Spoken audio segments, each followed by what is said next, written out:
जय जिनेंद्र। मित्रों, आज हम देखेंगे दुश्मा नामक छठे आरे के बारे में।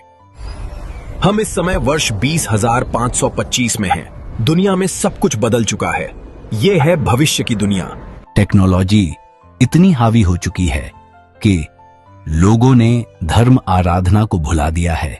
चारों ओर सिर्फ पैसों की अंधी भागदौड़ है। पैसे के बिना कुछ नहीं। पाप और हिंसा अपने चरम पर है। छठा आरा प्रारंभ हो चुका है। चारों ओर त्राहिमाम मच गया है। ऊपर से आग बरस रही है। नीचे बाढ़ आ गई, महाप्रलय आ गया। हमें बचाओ। इस छठे आरे में सब कुछ समाप्त हो जाएगा। कुछ गिने चुने लोग ही बचेंगे।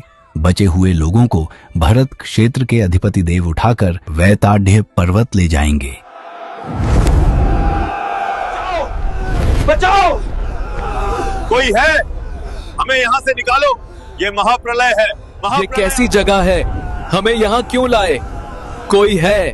वैताढ़ पर्वत, जिसे विजयार्ध पर्वत के नाम से भी जाना जाता है, उस पर्वत के दक्षिणी व उत्तरी भाग पर जो गंगा और सिंधु महानदियां हैं, उनके किनारों पर बने हुए कुल 72 गुफा जैसे बिल है।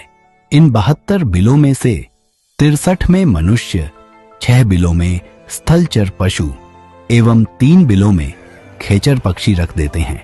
अब इन्हीं मनुष्यों और पशुओं की नई पीढ़ी जन्म लेगी। इनसे पैदा होने वाली पीढ़ी की लंबाई 1 हाथ जितनी और अधिकतम आयु 20 वर्ष होगी। इस छठे आरे के दुश्मा काल में ऐसे बौने ही पैदा होंगे।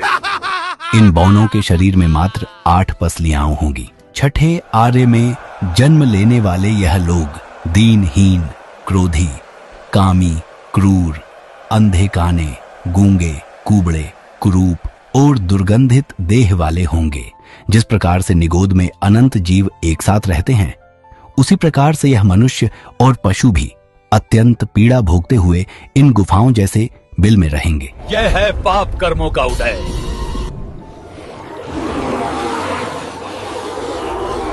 यहाँ पर दिन में सूर्य आग की तरह तपेगा। रात्रि में चंद्रमा अत्यंत ही शीत प्रदान करेगा। आकाश से अग्नि की वर्षा होगी। नदियों में पानी उबलेगा। भयानक आंधियां चलेंगी। कुल मिलाकर यह लोग नरक जैसी जिंदगी का अनुभव करेंगे। दिन में अत्यधिक गर्मी और रात्रि में अत्यधिक ठंड के कारण यह अपने बिलों से बाहर नहीं निकलेंगे। केवल सूर्योदय और सूर्यास्त के समय मात्र एक मुहूर्त अर्थात 48 मिनट के लिए ही अपने बिलों से बाहर निकलेंगे। बिलों से निकलते ही यह नदियों की ओर दौड़ेंगे। नदियों से मछली और कछुओं को पकड़कर उन्हें रेत में दबाकर छोड़ देंगे। भयंकर गर्मी और शीत से वह मछलियां और कछुए पक जाएंगे। तब यह लोग बिलों से निकलकर रात्रि की शीत से पके जलचर जीवों को प्रातः और दिन में सूर्य की गर्मी से पके जीवों को संध्या में रेत से निकालकर खाएंगे।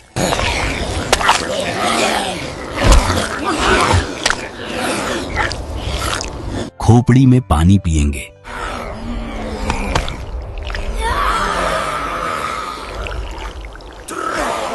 खाने पीने के बाद यह आपस में लड़ाई झगड़े और मारपीट करेंगे।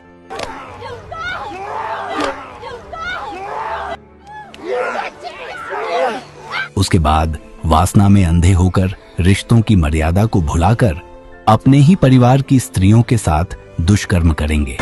शास्त्रों में कहा गया है कि इस छठे आरे में मात्र 6 वर्ष की नारी एक कुतिया और स्वर्णी की भांति एक साथ बहुत सारे बच्चे पैदा करेगी। जीते जी नरक जैसी वेदना भोगकर जब इनकी आयु पूर्ण हो जाएगी, तब भी यह मरकर पुनः नरक अथवा तिर्यंच गति में ही जाएंगे।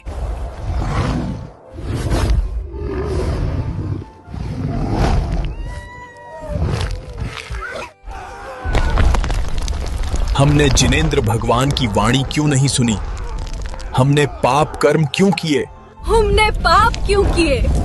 हमने कंदमूल क्यों खाए? हमने रात में खाना क्यों खाया?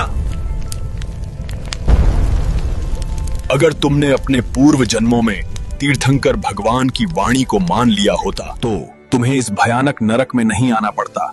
तुमने रात को भोजन किया, हिंसा की पाप किए, अब तुम्हें इसका फल भुगतना ही पड़ेगा। यदि तुम इस छठे आरे के दुखों से बचना चाहते हो तो आज से ही धर्म आराधना प्रारंभ कर दो।